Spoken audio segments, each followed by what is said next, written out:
Bonjour à tous, j'espère que vous allez bien. Merci d'être ici pour cette deuxième session de prière, toujours consacrée sur le thème « Nous prier pour la vie ».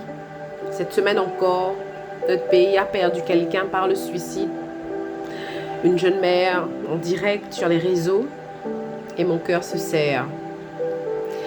Je présente mes sympathies à la famille, les proches qui sont en deuil.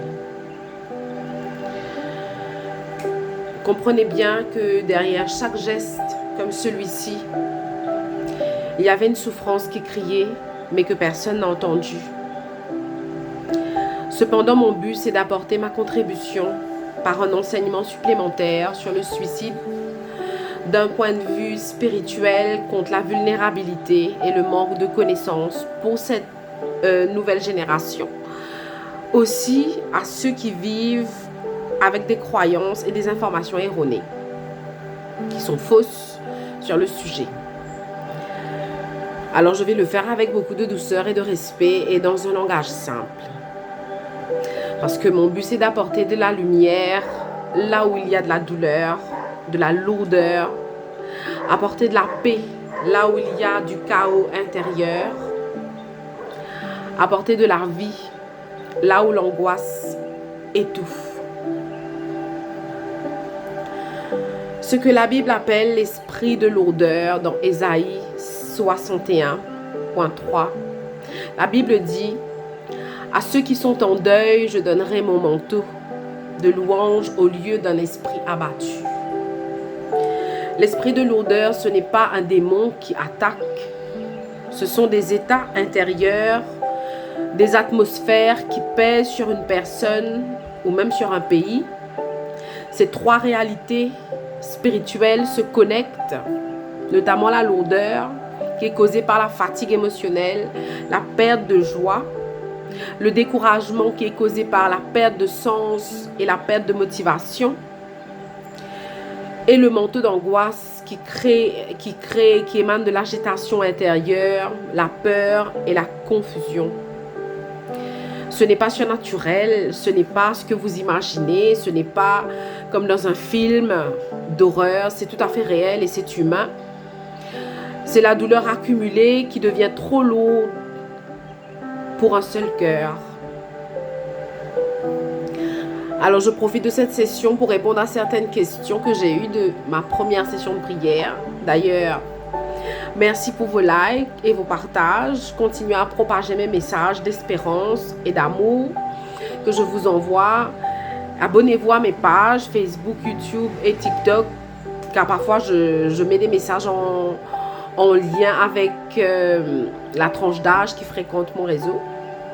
En tout cas, grand merci. N'oubliez surtout pas de mettre un Amen en commentaire pour sceller cette prière. Alors la première question que j'ai eue, c'est est-ce que quelqu'un peut se suicider parce qu'il est perturbé par l'esprit de quelqu'un qui est mort? Non, jamais, pas du tout. Donc dans la Bible, c'est très clair, les morts ne savent rien. Ils n'ont plus aucune part à tout ce qui se fait sous le soleil. Cela veut dire donc que les morts n'ont pas de place ici, donc qu'ils ne viennent pas déranger les vivants. Cela veut dire que les morts ne reviennent pas influencer les vivants, ils ne parlent pas, ils ne suivent pas, ils ne poussent personne vers la mort. Alors un exemple concret, quand un pays vit un suicide, ce n'est pas l'esprit de la personne qui revient peser sur les autres. Ce qui revient, c'est le choc, c'est la tristesse, c'est la douleur collective. Ce sont des émotions, pas des esprits. Deuxième question, est-ce que c'est une malédiction? Alors pour répondre à cette question, je dirais non. Donc ce n'est pas une malédiction, absolument pas. Dieu ne maudit pas les gens avec la mort ou le désespoir. Également dans la Bible, c'est très simple. C'est écrit dans Jérémie 29.11. Car je connais les projets que j'ai formés pour vous, des projets de paix et non de malheur, afin de vous donner un avenir et de l'espérance. Ce qui ressemble en revanche à une malédiction, ce sont des événements qui se répètent, des familles ou des régions qui vivent plusieurs accidents, des drames, des cycles de tristesse ou de désespoir. Mais la vérité, ce n'est pas une malédiction spirituelle, c'est une blessure émotionnelle non guérie et qui se répète.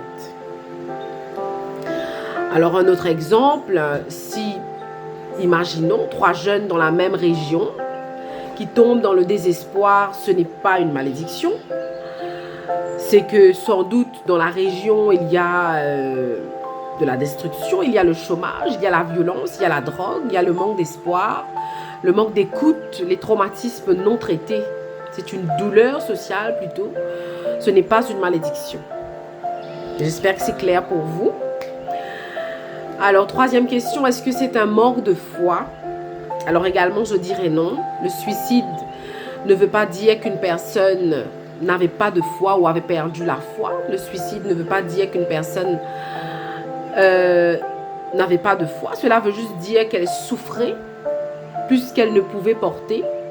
Même les plus grands hommes de Dieu ont vécu des moments de désespoir. N'oublions pas, dans la Bible, il y a Élie, un des plus grands prophètes, qui a dit « Seigneur, j'en ai assez, prends ma vie ». Alors la question, c'est est-ce que Élie manquait de foi? Pas du tout. Il était épuisé, il était seul, traumatisé, à bout de force. Et Dieu ne l'a pas jugé. Dieu l'a donné du repos, de la nourriture, un ange pour le réconforter, une nouvelle force. Dieu a traité l'épuisement. C'était pas la foi. C'était pas le manque de foi. Si vous voulez un autre exemple, il y a Jonas qui a dit « Je préfère mourir que vivre ». C'est encore une fois là, ce n'est pas un manque de foi, c'était une forte détresse émotionnelle. Et dans la Bible, il est dit, l'esprit de l'homme le soutient dans la maladie, mais l'esprit abattu qui le relèvera. Alors je répète, l'esprit de l'homme le soutient dans la maladie, mais l'esprit abattu qui le relèvera. Proverbe 18, 14.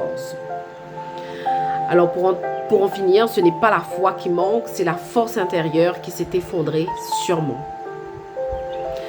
Alors je réponds à une dernière question, est-ce que c'est de la sorcellerie? Et là je réponds encore non, ce n'est pas de la sorcellerie. Car la sorcellerie ne peut pas obliger quelqu'un à se suicider. Retirez-vous cela de la tête. Aucune pratique occulte, aucun rituel, aucune parole d'une personne ne peut forcer quelqu'un à passer à l'acte contre sa propre volonté.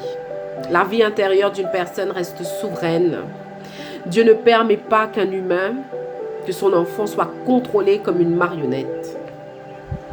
Ce qui rend une personne fragile, ce n'est pas la sorcellerie, mais la douleur émotionnelle, la solitude, je l'ai dit dans ma première vidéo, le découragement, les traumas, la honte, la perte d'espoir, la sorcellerie ne peut créer que de la peur, de la confusion, de l'anxiété, mais pas contrôler la volonté de mettre fin à sa vie.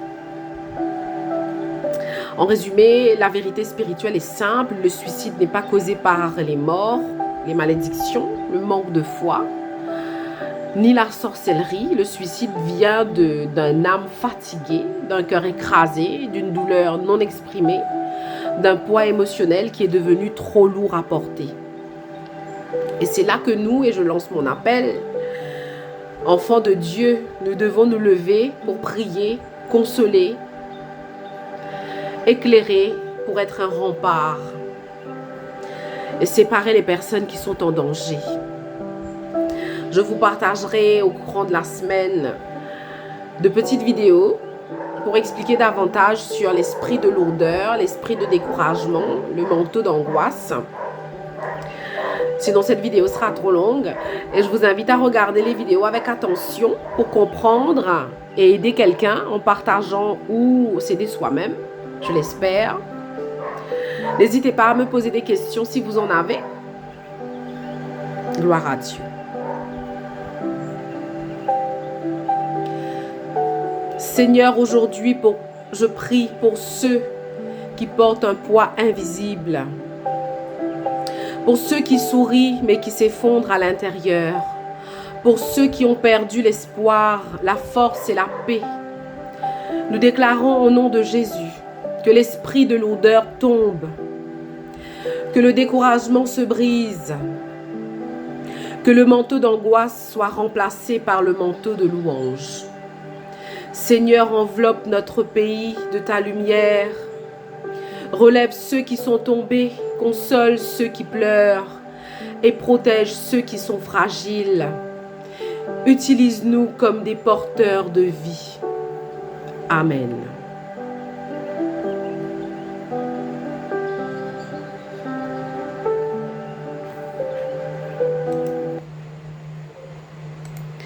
Je m'abandonne à toi.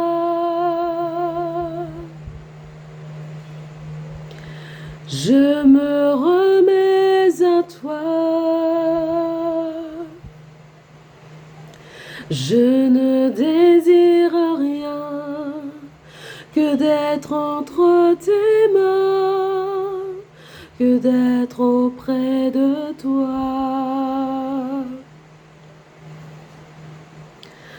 Accepte mes souffrances, oh Jésus, accueille mes malchances, oh Jésus, et ce désir immense de vivre en transparence, désormais près de toi.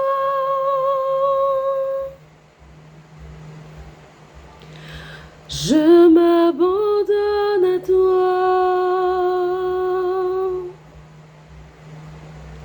Je me remets à toi.